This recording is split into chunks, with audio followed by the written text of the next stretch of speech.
and welcome to this week's review of My Hero Academia Vigilantes, the anime, and this week we're reviewing the episode titled Judgement, and we kick off this review as always doing these reviews by talking about the positives and the headline positives, the big things I'll be discussing over the course of this particular episode. I think the changes that have been made here from the manga work well. I think the reveal in the first part of the episode is done decently, and I think the whole thing is paced decently well, bearing in mind that this is made up of two very different episodes. Now, this is not going to be a video where I go through all the differences between this anime and the original manga source material. That's not what we're here for, but I will just say is that for me, barring one element, I think that it all works together very well. I think it all hangs together well, and I think the changes as a whole entity give us an episode which feels a far more compelling and more fulfilling entity than I feared that it might have been. You might remember a few episodes ago, a few reviews ago, where I mentioned how I was a little bit disappointed that they cut out a scene in the manga where Koichi takes his classmates back to his flat, only for them to be creeped out by just how weird and nasty they all looked. And this week, they do it, and I love how they did it. I really love the way that they played into the creepiness of the building and the moment when Koichi is taking the girl's hand and leading her into the darkness. I really like that. It just plays into it in a way which makes it feel like it's something out of a horror movie, and it really makes for a fun moment. And you know what I really love in addition to that is what then follows that up. I love how it deals with the fallout of all of that. In the manga, the fallout of it is treated a little bit differently. Oh yeah, sure, you get the whispers and the backbiting stuff, but it seems to be played a little bit more for laughs, or in it a little bit more of a, oh poo, woe is me, people just don't understand me. Whereas here it's played very differently, with his classmates and the other people on the university campus being really put off and creeped out by him now that this rumour has started to spread about him taking people back to this abandoned building. And I like how it ends up building upon all of that, because one, I think that it's a great way of just playing with that joke and playing with that series of events, but I also like the way that it ends up playing into this theme of perception that builds within this episode and the wider series, which is a theme that I'll discuss in greater detail going forward. We then have the moment, the little caption that appears on screen when it says that several months have now passed, which, as far as I'm aware, wasn't the case in the manga. I mean, I've just had a quick flick through for me and I couldn't see a caption saying that, but hey ho, it does end up playing again into that idea of perception, because we see that Crawler is still knocking about with PopStep and Knuckle Duster. Of course, he has to for the sake of this story, but as far as the manga is concerned, it is just playing it into more of the, oh, these are just my reluctant flatmates. Whereas here, with the context of everyone thinking he's a creepy weirdo, and particularly given how it is presented in the anime, it makes it feel a little more tragic, like these are the only people that will really bother with me, as everyone else thinks I'm some kind of creepy serial killer weirdo guy. And I do like how it ends up building into that, and how it's able to a degree, recontextualize certain jokes and aspects of it to give them a greater sense of depth and meaning than they might otherwise have got, just by simply including different scenes in different places, and I do think that works here. Now, one more thing before we start to talk about the episode itself in greater detail. In the manga, there is an episode between the stuff that happens in the first half with PopStep and the second half that happens with Stendahl. I don't know if that episode is going to get adapted at this point. I would like to see it in some regard, because I think it's a fun, cute little sequence, but I really don't know. And it would be a shame to drop it, because beyond anything else, it feels like burning material right now. Like, I know that we're going further into this than I expected, but my god, maybe the rumours of all of this going all the way up to the Sky Egg stuff might be true after all. But in any case, we'll cross that bridge when we come to it. I think that the additions, as I said previously, that come into this episode, the changes to it, give the episode as a whole a better flow. Oh, sure, it's clear that these are still two separate episodes that have been pinned together, but it feels like a greater effort has been made to tie them together, to give them a material that ties them together, which feels like it creates a better thematic bridge between it all. This is an episode, like I say, which ultimately plays into perception and the theme of perception. Crawler's classmates think he's weird and creepy when he really isn't. Crawler thinks that PopStep is just argumentative and strong-willed and there's nothing else to it, when she isn't. presents herself as being a typical student who's just, going through life and doing homework and doing her part-time job, when she really isn't. We get the bit with fake Wolverine and Cyclops thinking that Soga is just this righteous, manly, badass senpai guy, when we know from what we've seen of him thus far in the series, he really isn't. And then we end up having Crawler thinking that Stendahl is just a cool superhero guy, when from what we see in this episode, we know he really isn't. Now, this theme of perception is something you can apply to much of what we've seen of the series up until now and thereafter. And quite honestly, I could easily go through a whole list of perception points from what we've seen thus far, but I won't, because you get the idea. Yes, these are still two separate episodes that have been put together, but the inclusion of that scene towards the start of the episode sets up and foreshadows the direction of the rest of the episode on a thematic level, and then explores different aspects of that theming in different ways, from the perceptions of society and societal groups to the personal perceptions of our own deeds and actions. This is then further underlined by the reveal that we have in that first half of the episode. The grand reveal as to why Crawler never went to pro-hero school and didn't really become a hero. It's not just because his superpower's a little bit crummy, it's because he missed out on his entry exam, because he stopped to save someone, and we get the reveal as to who that person was. Now, I have to say that I think the reveal was done better in the manga, and this is something I will discuss shortly, but even with that said, I love the animation that we get here, particularly that moment when PopStep decides that she is going to put things right, and that she's going to try and make amends, not just for the pudding incident, but also for stopping Crawler from able to have an attempt at living out his fantasy, his dream of becoming a hero, and that now she's going to try and put that all together, and just the thing that of her collecting all the stuff together and jumping through the sky, and just the wonderfully optimistic, yeah, I'm going to put things right, I'm going to make things happy and special, just that look. I love how it's put together. It's this magical little thing of her just dancing through the moonlight as she's going to try and do things well, and then we get the counterpoint and the pop and the punchline of, uh-oh, can't really say it because Knuckle Dust's here, oh well. But even still, just that whole animation sequence of her going through the night is brilliantly put together. And I like how it builds up. She's really gearing herself up. She's really energizing herself to put things right and to give Crawler back the hoodie and to make amends with him for the pudding stuff and possibly reveal that she has feelings for him. This big reveal was something that was set up earlier in this season. Because the whole, as it says in this episode, she didn't just randomly bump into him in the alleyway in that first episode. And it's now that we can finally discuss that thing that I wanted to discuss in the first review, but I couldn't!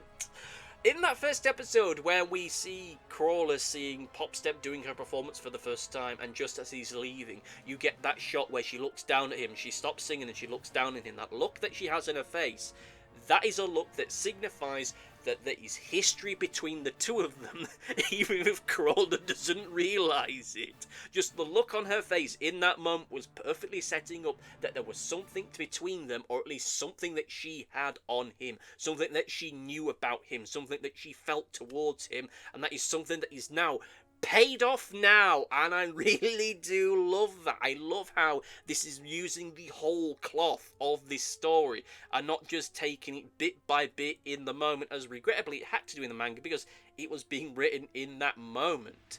There was nothing about what Crawler did in that scene to indicate that he should be drawing her attention.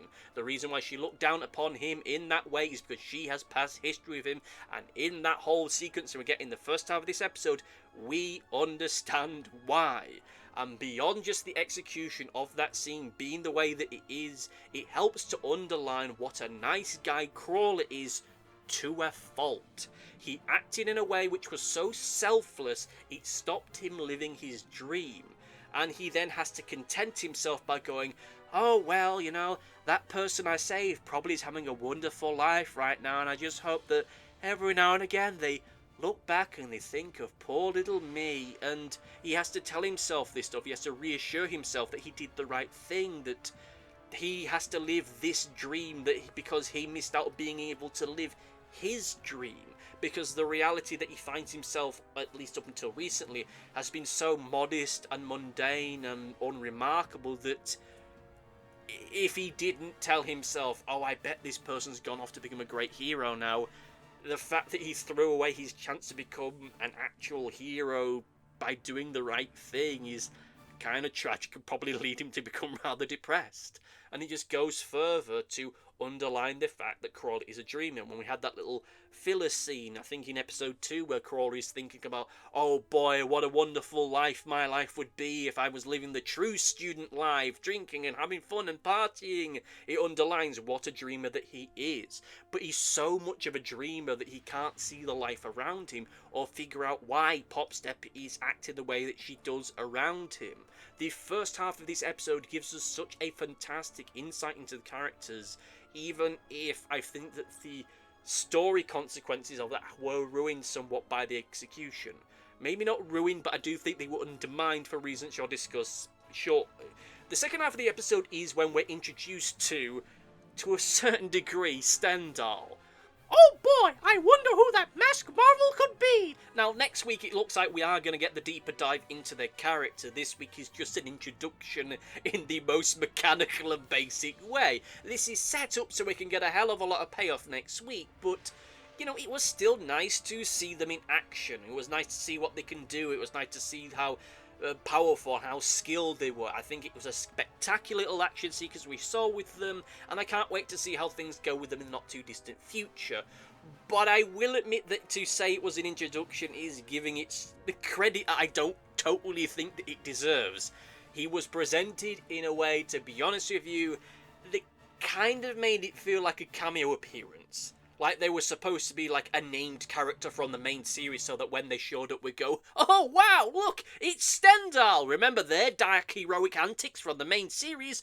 Oh boy, it's great to see them in an earlier part of their career. Kind of like what we get when we see Eraserhead making his cameo appearance. And it's presented in such a way that his introduction, I should say, is done in such a way as though we should know who this guy is and go, oh wow, I saw Stendahl and I clapped! Even though they are an original character this setting, I do think their introduction could have been better. As, again, it feels as though they're presented as a character that we should already know who they are.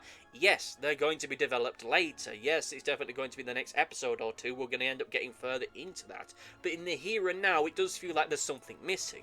And the introduction here is just done for the sake of introducing a cool costume and a cool action sequence. How you'd end up changing that, I really don't know. At least not without taking stuff from the next episode or so or bringing it forward, which I don't think would have worked with an episode like this. But hey-ho, maybe what they could have done is just, you know, shown him to be... Actually, you know, come to think about it, I was going to say... They don't... Right, so, they don't really develop him in the here and now. They just show him as being this mysterious and enigmatic figure, and we don't get much from that. And the reason we don't get much from that is because they're a mysterious and enigmatic figure. So, arguably, from a certain point of view, their introduction makes perfect sense. We're not supposed to know much about them. We're not supposed to know much about their character or who they are or what motivates them or why they are the way they are. Yes, this is stuff that we'll get introduced to as we go forward, but at the same time it feels like just the absolute most basic work has been done to introduce them. That we know if what we see them in this episode that, oh, they have a very bloody idea of what justice is, and that they are a lot more of an edgy, dark hero, dark superhero type character, and that's just about it. We don't see much of them really throughout this episode. We get the little bit towards the start of it where we see them in the alleyway, and then we have them in the second half of the episode. We don't see much of them even then, which... Again, this is a dark, enigmatic, mysterious character, and they're treating him in a way that is dark, mysterious, and enigmatic. But I think there needed to be at least a little bit more of a something here, even if that was just seeing him do a little bit more action stuff, because how they present him and how he's animated, I think the action there just looks fantastic. We, to be blunt, haven't really seen anything quite like this, either in the main series up until this series thus far. We're seeing a very different type of combatant here, and I do like that. I think that works really fantastically well, but I think we really need to see a little bit more of him, at least in the here and now. But still, like I say, it's a character that's supposed to be enigmatic and mysterious, and they get an enigmatic and mysterious introduction. I don't know, maybe we needed a couple more scenes of them standing on a rooftop looking brooding. I don't know. But anyway, the second half of the material was good, even if it was mostly action orientated, but I just wish that the introduction of this new character had a little bit more of a wow moment behind it. And I don't know if that's necessarily because the season as a whole is a little bit too quick for me, or that maybe we just needed a couple more scenes of them just doing something, so that when we have the reveal as to just what a dark hero they are towards the end of the episode would have worked more. I don't know, but again, there was just a little bit of something missing. With that said, however, let us get into the negatives, and I won't lean too far on this, because I think that ultimately, at the end of the day, what we get in the first episode is good, and how the changes to the first half of this episode do set forward a more interesting thematic edge to all of this than necessarily the reveal was. But we've got to talk about it. We've got to talk about the reveal of who the mysterious child is in the flashback, and how we learn that it's PopStep, and how in the anime it's incredibly obvious that it was going to be PopStep. Look, when I was reading this in the manga's in black and white, or black and, well, lightly kind of yellowy tan because of the paper stock, but you know, you don't understand who this is because you don't know, you've got no colour reference. You just see Crawler going in to save this kid with messy hair, and then towards the latter half of the episode you get the reveal of, oh my god, that kid was actually PopStep. Oh my god, that, wow. And when that reveal came in that she was that kid, that she's the one that PopStep saved, that really was a moment that helped me connect with this series in a far greater way. Like, up until this moment, I've been enjoying it, but it felt as though this series as a whole was a little bit light, a little bit too lackluster when it came to the character and the emotion of it. But when you had that sudden reveal that, oh my god, this is actually PopStep, and then you get the montage thing of, right, I'm going to make it better, I'm going to turn things around, I'm going to save things, I'm going to make amends with Crawler, and everything's going to be fine, and then how that falls apart has a greater impact here. With this episode, from the moment that you see that they have bright pink hair, you know who it's going to be, because up until this moment in this particular series, you've only seen one character with bright pink hair, so it could only have been the one person. I think that maybe this flashback sequence could have been done in black and white, because at least do it in monochrome, because then it becomes a lot more mysterious to who that kid is, and a lot less obvious, so that then when you get the reveal from PopStep, then you can get into the colour version and reveal that, oh god, it was actually her all along. Like, I think that would have been a better way for doing it personally. Even without the prior knowledge of the manga, it's obvious who this person is from the moment you see what colour hair the kid has got, because it's just such a distinct shade that it couldn't possibly be anything else. Or even if you are going to do it in colour, then maybe make the hair a little darker because it's covered in murky, nasty water, and then you get the reveal of, oh, it's PopStep all along.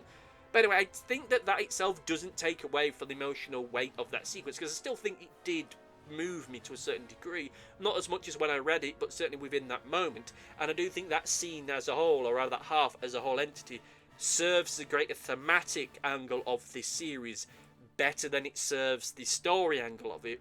But I do wish it was able to do both. With that said, however, let's get into the overview and just say that I did really enjoy this episode. This was the episode I think I was worried about the most, because it had the most to it. It had the most consequences for everything thereafter in this series. And I think there's only one episode, I think, and it might be the next one and maybe the one after that, which I'm curious to see how people react to it, and I'm curious to see how they execute it. Because if they execute it in the way that I think they're going to do, oh sure, some people might be pissed off by it, but at the end of the day, I think it'll still make for a good moment. My worry is they'll take it in a different direction, or recontextualize it slightly, but we'll see. We'll see where we go when that stuff comes through. Still, this episode was good in itself, and I like the alterations to it because it felt as though it made a more complete entity. I think that if you're going to go to the point of being this faithful to an adaptation, this faithful of taking the source material, I think that it's fine to take the source material and move it around to bring it into different moments, so long as it's done in a way of, okay, this is something that's going to make this better, rather than, oh crap, we forgot to do this, let's put it in here. Which I'm sure wasn't the case, because it certainly feels as though there's a lot more thought to this than, okay, let's put it in there because it's a cute scene and we forgot to do it earlier. But still, I thought it was great. With all that said and done, however, let's get into Comment Corner! It's time for Comment Corner, time to read comments from the previous video, that being the review of Top Runner. Sadly, I'm not going to be able to read all the comments out in full, but I will give my responses to them in the here and now. By all means, leave comments as long or short as you want them for next week. Just that this week, I'm a little bit rushed right now, so we're going to comment first off from Big X1, who says that they love the chase sequence towards the end of the previous episode. It's their favourite action sequence of the season thus far. Thank you for your comment. Thank you for... Well, I shouldn't say thank you. I had no hand in making it, but I'm happy to hear that you enjoyed that action sequence for what it was. And for it being awesome and cool and that, I thought it was great as well, and I hope that it is a sign that future action sequences will be just as good and just as amazing. Our next comment is one of two that Jack O'Lantern has left. First of all, we have a comment from them talking about how I mentioned the possibility of there being a My Hero Academia sequel of some kind, and that whether or not I would rather see a sequel of the Vigilantes cast, or would I rather like to see the Vigilantes cast being integrated into the My Hero Academia main cast, and that there hasn't really been much of a crossover between the two series up until this moment. And my feeling is that as far as as far as Vigilantes getting a sequel, maybe that will be the case. Maybe that will be the case. There's a part of me that wonders if they're testing the water to see if maybe they could do something with that in the not too distant future, even if it's just a short mini series that they can just do at some point in the not too distant future. Whether or not their sequel series needs to have the same characters or a new one, I can't really say, because I've not read that far enough in the manga to know whether there's anything I think could be built on from there. I know that there's something of a time skip at some point, so maybe you could just easily do a case of, oh, this is what our characters were doing during that time period. Or alternatively, you could just do a simple case of, this is another series about vigilantes in this universe, but it's in a different part of Japan. Or maybe this is a vigilante show from... when quirks were just starting to appear. Like, it offers such variety of what you can do with the idea that it'd be interesting to see what they can do with it. As far as crossovers are concerned, I could easily see them doing some kind of OVA or movie at some point in the not too distant future, but I think that will end up coming at a point where the Vigilante series is a lot more established, and there's nothing that then could be in the OVA or the movie that could give spoilers for the TV series as it is. We'll read the next comment from Jack O'Lantern, and he asks whether or not I think that the anime is going to make the setting feel as the particular part of Japan this takes place in, feel as though it's going to be able to translate the fact it has its own personality to it. That to them, I think it's Naharata district, it is to Vigilantes what Hell's Kitchen is to Daredevil, and do I think that whether or not it's going to be able to successfully depict that or not, at this point, I think it's just too early to say as far as that's concerned. I think that whenever we talk about settings in pieces of media, and when it works well, it ends up feeling as though these settings are characters in their own right. We think about how, like they mentioned, Hell's Kitchen with Daredevil, or with Gotham in Batman, or with Mega City 1 in Judge Dredd. These places have their own unique look and feel to them that really makes them feel a part of the atmosphere. They really tell the story of this world. Another example being Detroit in the RoboCop movies. These places help to sell the state of the world. They really give you an insight as to how people came to be the way they are, how the villains came to be the way they are with how they're shown. And for me, up until this moment, this particular area, whilst it is great to have a real location, and the locations that we see in here do feel a lot more real and grounded than what we get in the main series, I don't think it really tells the world. It doesn't really show the world in quite the way that other series do so. Because it just kind of feels like this is just and it could be literally anywhere else in Japan for me. It could be almost literally any other city in the world. It doesn't really have much of its own unique feel to it. Maybe that'll change as we go forward, as it goes and it develops and maybe it gets its own personality. But we'll see where all that ends up going. Last but by no means least, we have Scott TV Gamer, who talks about how they're hoping that this series is a little bit less consistent. This is in relation to adaptation and how everything we've had up until this far, as far as they're concerned, it makes it feel as though the adaptation isn't quite as good as the trailers led them to believe it is, and that whilst they are happy that the anime is actually finally here, it doesn't feel as though it's quite lived up to its full expectations. And I do respect that, and I have heard that similar kind of vibe from other people, but for me it's a case of that it feels like some of the stuff that has been cut was cut just for the sake of, oh, we said in the past that the first 4 volumes were going to be season 1, so in order to make this season 1, we better cut stuff, and we better put episodes together, which thematically and tonally, in terms of pacing, don't really work well together, but we said the first 4 episodes, the first 4 volumes were going to be season 1, so we got to stick to it. Even though I feel that you could quite easily have just done a quite competent 10-episode run, just consisting of episodes from the first 2 volumes of the manga, plus a little bit of filler here and there, and a little bit of elaborating certain moments. As I mentioned in the past, it feels as though, like with the second episode, that genuinely feels like 2 separate episodes brought together. They are literally that, but I think that Koichi saving PopStep is a greater moment that should have been the kind of thing to end an episode, rather than the gag of people not getting Crawler's name right. Like, there's ways that they could have done this which made this whole thing feel a lot better, so it had a lot more weight to it, but that's the kind of thing we'll discuss when we get into the season-long review in a few weeks' time. Well, that's said and done, however, please leave comments down below. I apologise for rattling through stuff quite quickly this week, but sadly I'm running late on things. Let me know what you think about this episode and your feelings more generally on this series. Thank you all for listening, thank you all for watching, and see you next time. Goodbye! Thanks for watching. Be sure to like, favourite, subscribe, click the bell, and do all the YouTubey stuff that YouTube wants you to do. Go on, it'll do me a power of good. Until next time, my friends, goodbye!